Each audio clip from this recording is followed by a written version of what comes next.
اعوذ باللہ من الشیطان الرجیم بسم اللہ الرحمن الرحیم السلام علیکم ورحمۃ اللہ وبرکاتہ۔ اسلامی چینل کے معزز ناظرین، میں امید کرتی ہوں آپ جہاں بھی ہوں گے خیر و عافیت سے ہوں گے اور اللہ پاک کے فضل کرم سے ہوں گے۔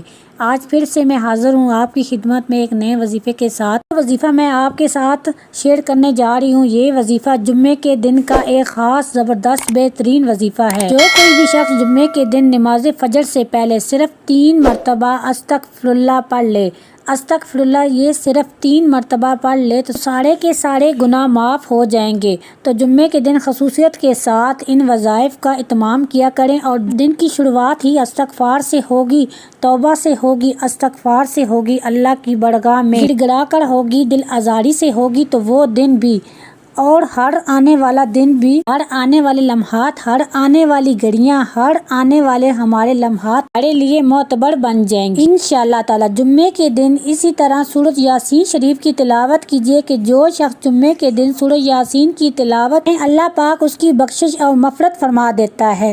جمعے کے دن اسی طرح ہے کہ خصوصیت کے ساتھ سورۃ الکہف کی تلاوت کیجیے کہ جو جمعے کے دن سورۃ الکہف کی تلاوت کرے وہ شخص دجال کے فتنے سے محفوظ رہے گا اور اس کو نور عطا کیا جائے گا۔ اسی طرح جمعے کے دن خصوصیت کے ساتھ درود پاک کی کثرت کیجیے، راہ خدا میں صدقہ کیجیے کہ جمعے کے دن کی ایک نیکی 70 نیکیوں کے برابر لکھی جاتی ہے۔ جمعے کے دن 2 خطبوں کے درمیان یہ خاص قبولیت کی دعا کا وقت ہوتا ہے۔ میرے زباں اللہ دل ہی دل میں، جی ہاں آپ بغیر زباں ہلائے دل ہی دل میں اپنے تمام حاجات، اپنا مقصد جو بھی آپ کی جائز حاجات ہیں اللہ کی بارگاہ میں دعا کیجیے، انشاءاللہ تعالی قبول ہوں گی۔ جمعے کے دن عصر اور مغرب کے درمیان قبولیت والی سعادت آتی ہیں، قبولیت والی لمحات آتے ہیں اور ہمارے آقا صلی اللہ علیہ وآلہ وسلم نے ارشاد فرمایا کہ جمعے کے دن عصر اور مغرب کے درمیان ایک ساتھ ایسی گھڑی، ایسی لمحات آتے ہیں کہ اس میں جو بھی دعا مانگو وہ دعا قبول ہو جاتی ہے۔ اور جانتے ہیں وہ گھڑی کب آتی ہے؟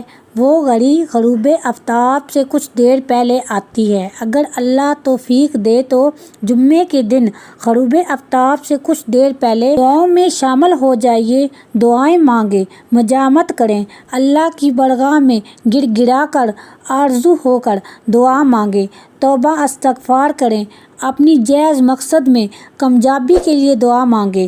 جمعے کی برکات نصیب ہوں گی، دعائیں قبول ہوں گی اور اللہ کی رحمت سے ہر تمام مسائل حل ہو جائیں گے انشاءاللہ تعالی۔ اسی کے ساتھ میں آپ سے اجازت چاہتی ہوں، جہاں بھی رہیں خوش رہیں، آباد رہیں، دعاؤں میں یاد رکھیے گا۔ ملوں گے ایک نئے وظیفے کے ساتھ، تب تک کے لیے اللہ حافظ، السلام علیکم ورحمۃ اللہ وبرکاتہ۔